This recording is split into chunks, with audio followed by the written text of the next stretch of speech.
Welcome, guys, to the second episode of Under the BRIM podcast. I don't know if you guys can see Ego down here. Got a little different setup. It looks kind of weird. Got my freaking mic cord going to the camera, but set it up here. I guess for the second podcast, the second episode, got this. Guys like this chair. Got this chair from my grandmother. She had it in her room, and room was too small for it, so she had me take it home. But anyway, it's late on a Friday. Worked my first week at FedEx Freight. It was a good week, but I did some shoeing today, so that was fun. Had some friends of mine, people that I at least, people that own the ranch here. They took me out to the breakfast this morning, so that was a lot of fun. And sang happy birthday to me. Got me some coconut cream pie, which is my favorite. But anyway, today's title for the podcast, today's episode title is "The Dream Nobody Sees," and so this is a big formality, but a big thing for me. Since I left home, I always wanted to be something. I always wanted to be somebody and get to learn what that is. It's like you have to believe you are before you actually are. When I was saying I don't like going to church because I feel like everyone's a hypocrite. Everyone's pretending. You got to pretend before you are something, So everyone's pretending to be something until they actually are that thing and put that work in. Anyway, one of my first topics is why the ranch and music, why I chose that for my life. And these first couple episodes are just kind of about me and getting an introduction to myself and kind of explaining some things. The ranching industry is so important to me. From a young age, I wanted to be a cowboy, so that starts that. And been riding horses since I was 2-3 years old. And, ranching gives me a sense of purpose, sense of responsibility. So I really enjoyed that aspect of ranching, and then I just enjoyed the actual aspects of it. It gives me a sense of identity, really. Because everything I do is related in ranching, from the way I dress to the way I handle myself, how I treat people, how I treat animals, how I work, and singing even, is what cowboys did. So everything I love really is a part of ranching in that aspect, and then the music. Once I was in college, and the only reason why I went to college is because that's what my parents wanted. That's what you do. People just go to college, and then blah blah blah. There was no sense of identity. Okay, what kind of person are you? What do you? There was that they thought about that kind of stuff, but it was more major wise, for your major in college. And so it's oh, you love animals. Okay, how do you make money and work with animals? Okay, you become a vet. But it's not that simple. Not everyone is meant for college. There's book smart and the street smart. Excuse me, and I'm street smart when it comes to just learning on the go kind of a deal. So during college, I started shying away from that and picked up a guitar and I watched Shark Tank a lot, binge watched Shark Tank, and this guy came on with this device called Chord Buddy. And it was just a life-changing thing, training wheels for a guitar. And I got discouraged when I was younger. I wanted to play when I was younger. Imagine where I could be now if I did start playing back then. But it has these buttons on it for the 4 major chords, G, D, E minor, and C.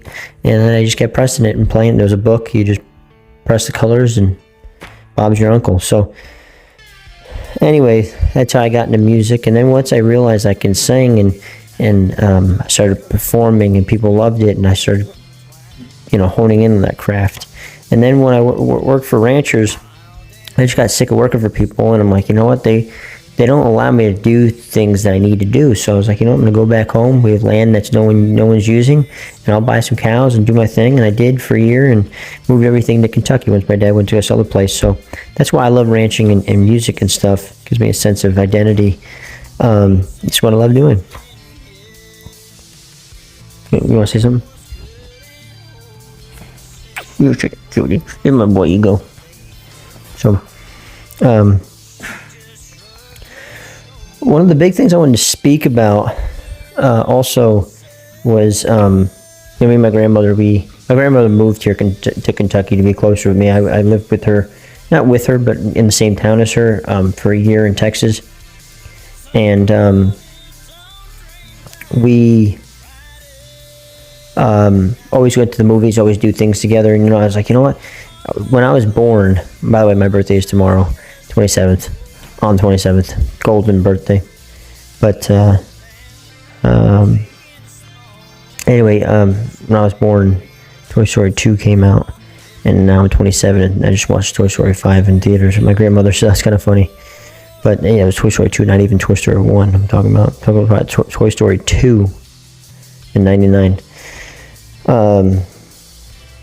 Anyway, I wanted to talk quick about Toy Story 5. It really, the fourth one was really about comedy, and it was just hilarious and great fun. But this one was the most dynamic, most adult one I've seen. It's probably because, you know, for people like me and people that were watching it when they were much older than me when they watched the first one, I guess it's because we're all grown up now that it's trying to accommodate the original people that watched the first one, or kids when the first one came out. And it was really about obviously incorporating how the screens, like the kids that are tablet kids, and how that technology is affecting how they play and how they perceive life, and in creating more bullies in this world, and insecurities. And it was great to see that. I just wanted to touch on it quick. I know it's kind of off side note of what I was talking about, but it was just a little off side note of the fact that toys are meant for playing, and technology, the kids nowadays or people nowadays are using it for fun and for playing, but really it's meant for connecting us to then play. So basically it was a backstory of Jessie's life, the cowgirl toy, and she ended up getting lost, and someone returned her to original owner because she had like the address inside of her shaps, and someone returned her to the house. Obviously the original owner was there, but there was a girl that had a horse there, and obviously I'm biased to horses, so I loved it anyway.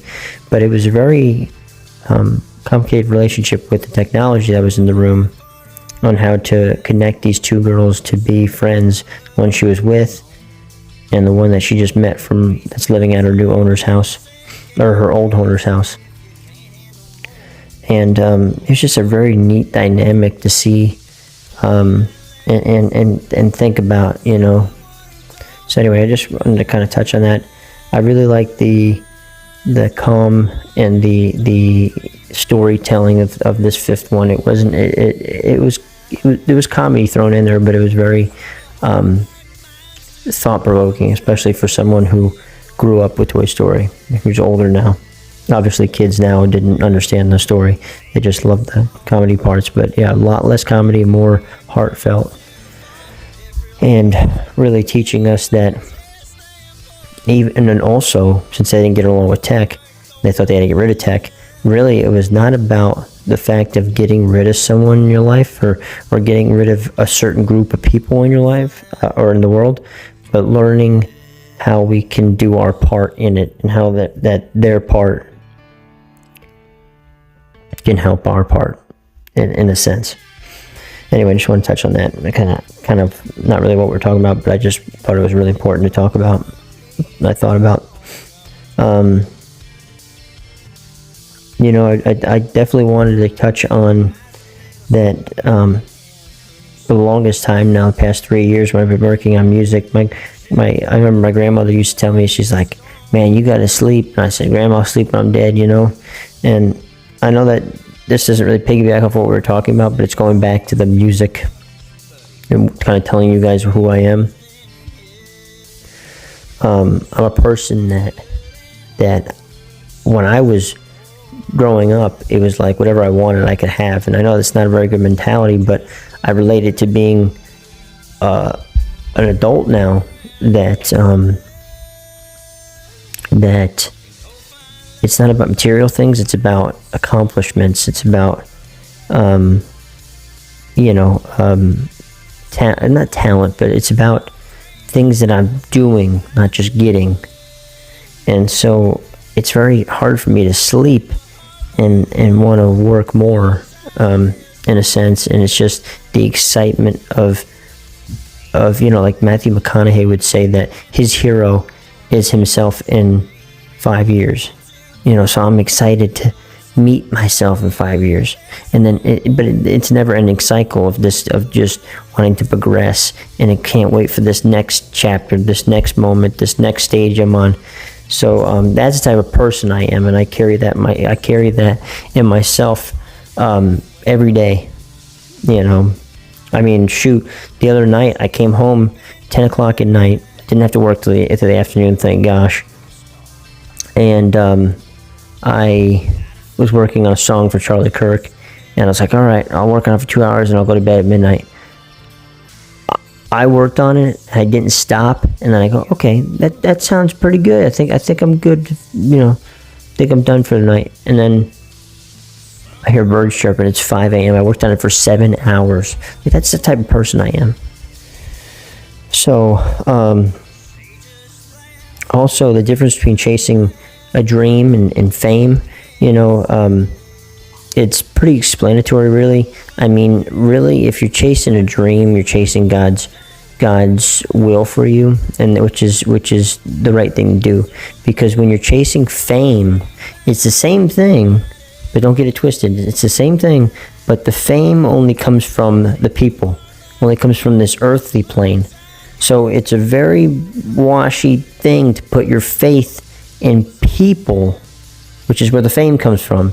You're only famous because people knowing you. Now, yes, if you achieve the dream, the fame can come along with it, depending on what you're doing. But which is just a side effect. But you don't want to directly chase the fame, because the fame is based, like I said, based on the earthly things, and God doesn't want us to put our faith in God and earthly beings. Put our faith in Him. And so that's the difference between chasing fame and chasing a dream. And a lot of people get discouraged because when they're just chasing the fame, and especially when you put yourself out there. And I just got it recently. I put out an ad for band members and stuff, and I got people coming back to me auditioning. But then I got some hate. Oh, this is slop. This is this and this and that. I know who I am. I know if it sounds good or bad or what it is. I know what I'm putting out there. I know it's not the best of the best to put out there, but I don't have the best of the best type of money. I think it sounds hella good for what I'm doing it on. I'm mixing all the music and recording it with what I'm recording you guys are watching right now on my phone.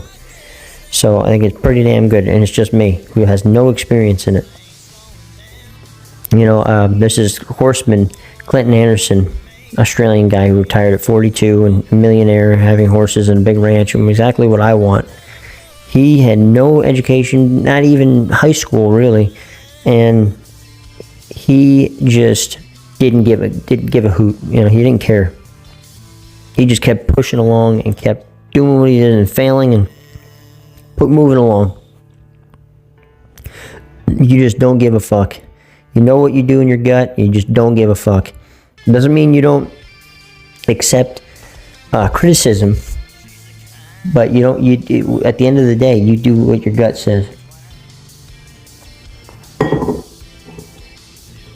Show the brand. Gotta do merch at some point if I start getting people to watch this stuff.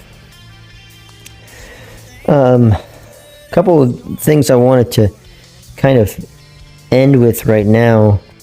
Don't want these first 2 episodes to be long. Eventually we're going to have people come on, and my grandmother, my sister, my friend Jack, some other people. I was thinking about having Mike, the owner of the ranch that I keep my animals at. I wanted to kind of maybe have him in if he would like, talking about whatever, ranching or whatever, what his experience was. You guys can't see it from here, But also, I wanted to say about myself. I'm a big believer. Recently, watching the Michael movie and his what do they call it? Not realization, but I can't think of the word. Can't think of the word, but basically, it's about telling yourself, yes, I am the best, I am this. Not cocky, but telling yourself, so you start thinking that. Because once you start thinking that, you start, becoming that. And I can't think of the word, not self-appreciation, it's self-something. But anyway, I remember watching a video with Jim Carrey, and he was saying that he wrote out a check for himself for acting services rendered, and for like $10 million. I know that's crazy for me, but then like 10 years in a certain movie, he got 10 million. So I ended up doing it for myself. I wrote my name out here and wrote it for 50,000 in about 2.5 years for live shows and streaming services rendered. So hopefully that works out. Recently, I don't want to get too much into it, but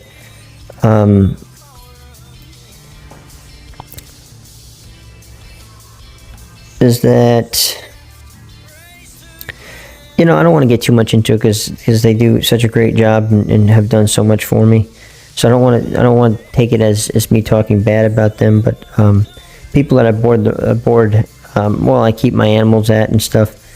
I have cows in with his herd, and I just had some trouble this week because the biggest thing for me is if I can't do something I love to do, then I have no point on being on this earth. And one of the major things I love doing is cowboying, and there's no ranches here. All I have is my 2 cows, and you can say, oh, you're not cowboying, and it is what it is. I do the best I can do for what I'm trying to do.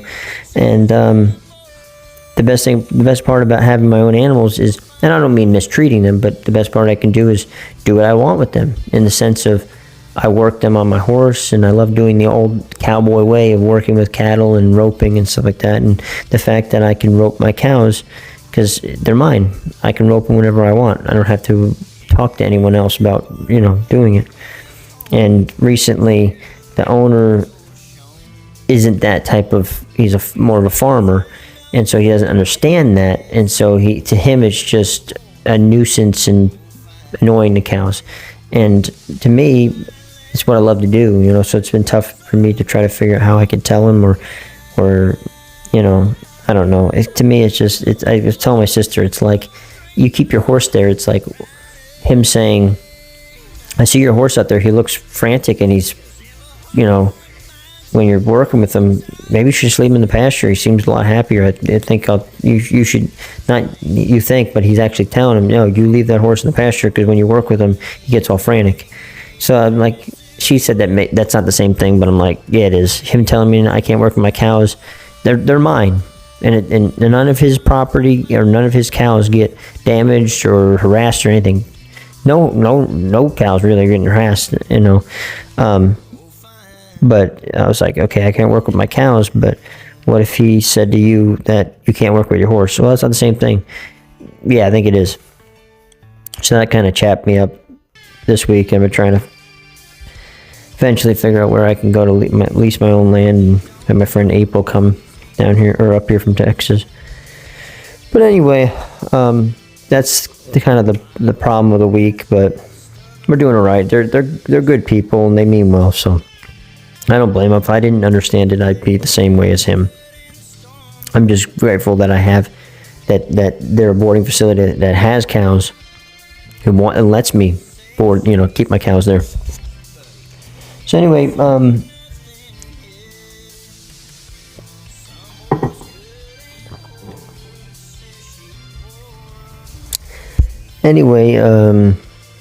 you guys can talk to me in the comments about how you feel about that. I feel like, I'm not even sure if Ego's in the shot, but he's like perfectly just positioned in front of me. I don't know. I guess he's just a photogenic. He wants to be in the podcast. It's pretty funny. Wish he could talk. Okay, so I'm just going to end it with this. The biggest thing for me is I just have a lot of people that don't believe in me, in the fact of what I've been wanting to do. Like, oh yeah, want to own cattle? That's crazy. You're not gonna make any money. Or, you want to play music? Like, okay, you could do that as a hobby, but you ain't gonna make any money. No one wants to pay for that. And so the big thing I'm gonna say is, if you got a dream that doesn't make sense to anybody, probably barely even makes sense to you, don't quit. If it's in your gut, don't quit. Let it be as stubborn as the fat in your gut. No, I'm just kidding. Every barn starts with one post. Every ranch begins with 1 acre. Every career, every dream starts with one person believing in it and not quitting. So, and of course, God and our Lord and Savior Jesus Christ. And so with that, I'm going to end with this episode's Bible verse, Colossians 3:23, 3:23. Whatever you do. Sorry, I haven't read the whole Bible. I'm thinking about doing videos about reading parts of the Bible, but whatever you do, work at it with all your heart, as working for the Lord, not for human master. So just like I said, when you're basing what you want to do on the opinion, and of course, like music, other people have to like it for me to go far. I understand that. I'm just saying, if you're basing your opinions, just like one of my songs, I'd Be You. If I listen to everyone, I would be me, I'd be them. Them, not achieving what they wanted to achieve. So basically, it's just like, put your faith and follow the Lord, because He will bring you above the earthly plane, and you'll achieve what you truly believe you're meant to achieve, because He put that there in your brain. But if you put your faith in feelings and loyalty towards earthly beings, and I don't mean hate people or don't listen to people or don't be loyal to people. I'm saying, if you put your faith in the fame, it's going to go right to your head. And even if you do get that fame, it's still going to ruin you. So put your faith in the dream. Let the fame just be a byproduct. Put your faith in the dream, because then you'll always have purpose and something to chase. So anyway, I think I'm going to end it here. I'm not really sure how long I've been talking, but I think I'm all talked out. I wanted to kind of tell you guys about who I am and what I'm standing for and why I'm doing this. And then I watched that movie Toy Story 5. I just believe it was, I think a lot of people are going to say it's no good, because there wasn't really, it was kind of slow and there wasn't a lot of depth. But I think the depth was in the fact of the emotion towards the technology taking over and running our generations, this kid's generation nowadays lives. But it had a bigger meaning of, and she actually found out that she wasn't abandoned.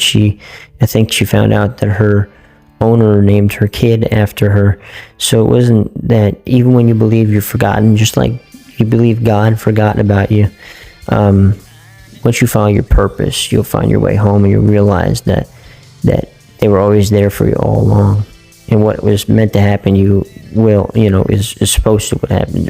What's supposed to happen to you, for you to achieve what you wanted, what you always wanted.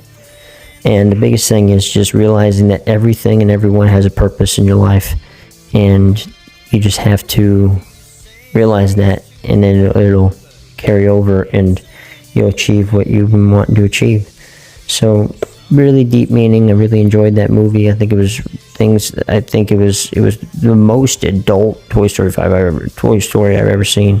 And like I said, it's probably because the kids that were watching it, mainly moi, even people older than me, really, are older and have that kind of concept. So, yeah, good movie. Enjoyed it with my grandmother, and I hope you guys enjoyed the second episode of Under the Brim. And soon I'm gonna start bringing people on here. I think it'll really catch on. So, also go find Les now on Spotify. Released this morning. My listeners have jumped up to the highest I've ever had, which is 30 listeners. I mean, it was 14 last night, But I know it's not a lot, but for me it's a lot, so I'm going to celebrate that. And we got another song, 4th of July. This is The Turning Point for Charlie Kirk. So that'll be on Spotify soon on the 4th of July, that morning, and at midnight. And yeah, so hope you all enjoyed, and I reckon I'll catch you on the next episode. See y'all.